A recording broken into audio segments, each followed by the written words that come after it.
E se vi dicessi che questi dolcetti sono con solo 3 ingredienti senza cottura? E se vi dicessi che sono alleati di chi vuole perdere peso?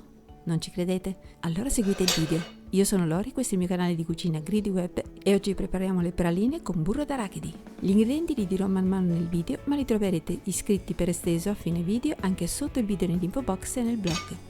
Adesso prepariamo gli ingredienti.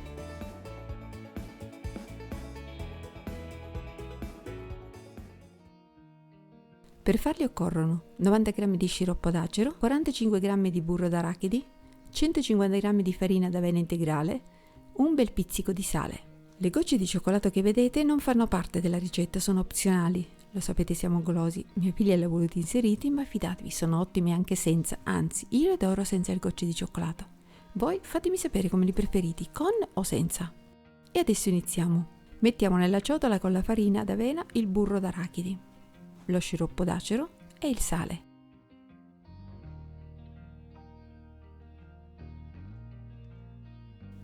Iniziamo a impastare con la forchetta. Vi do qualche informazione in più su questi dolcetti.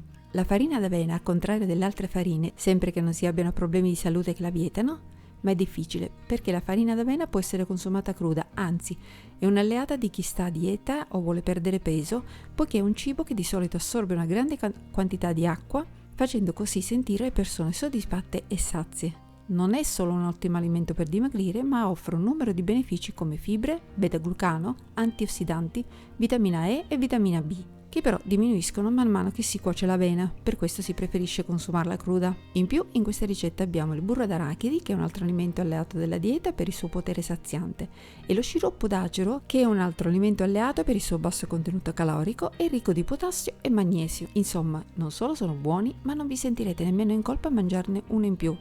Anche 2. Adesso usiamo le mani per amalgamare bene il tutto.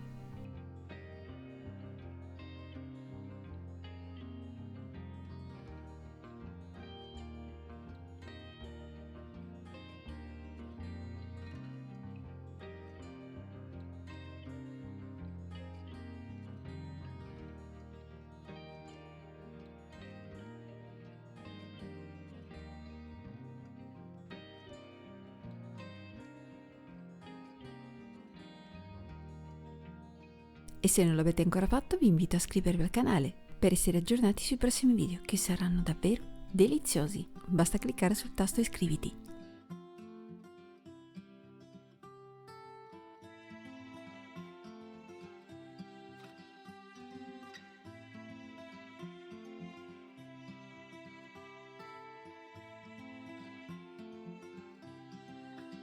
Allora, adesso che gli ingredienti sono stati ben amalgamati, prendete un piccolo pezzettino, lavoratelo fra le mani e formate una pallina. Con i reppi della forchetta pressate la superficie per formare una griglia. Non sono carini? Continuiamo con il resto della pasta.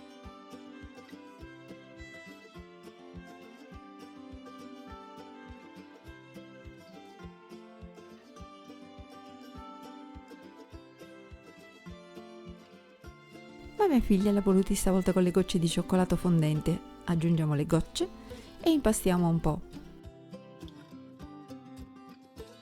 Formiamo le palline pressandole fra le mani per compattarle.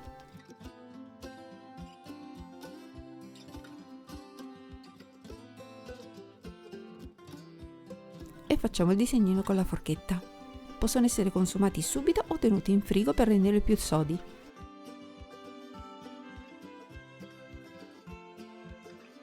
Che avevo detto, non sono facilissimi e veloci da fare?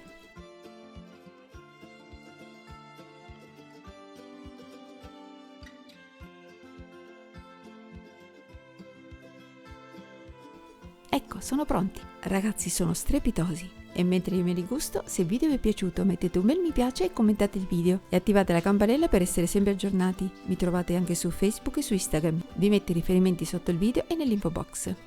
Vi aspetto al prossimo video, continuate a seguirmi, un abbraccio, ciao a tutti!